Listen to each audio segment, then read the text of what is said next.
હું તો એમ કહું છું કે 13મી તારીખે 13મી ડિસેમ્બરે શું થયું ભાઈ?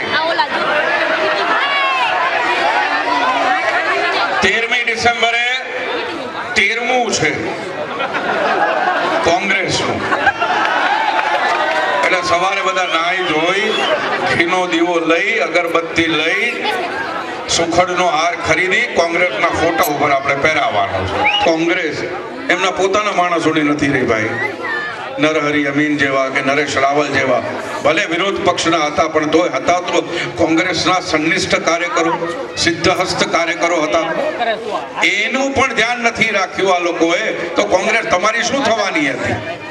અને જે છૂટે હાથે પૈસા વેરવા માંડ્યા છે હવે, કારણ કે ચોરીનો માલ છે ને, રાખવો ક્યાં? એટલે વાપરો. એટલે હવે વાપરવા આવ્યા છે તો તમારે એને આવવા દેવાના, પણ મત નહીં આપવાનો.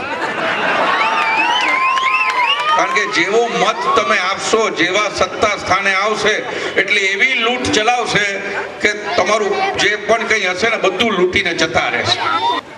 ગુજરાત માટે એમનું વલણ ઓલવેઝ વૃક્ષ જ રહ્યું છે. અને પછી એ સરદાર પટેલ પ્રધાનમંત્રી બનતા રહી ગયા. બધાને ખબર છે શું થયું હતું. પ્રધાનમંત્રી બનતા રહી ગયા તો એ ઇતિહાસની ભૂલ પાછી રિપીટ ન થાય એ જોવાનું કામ આપણું, એ જોવાની જવાબદારી આપણી. એ ન થાય એ રોકવાનો ધર્મ અને ફરજ પણ આપણી.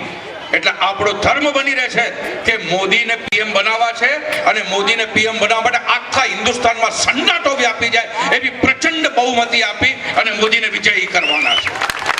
એટલે ભાઈઓ હું એમ કહું છું કે જે જુઠ્ઠા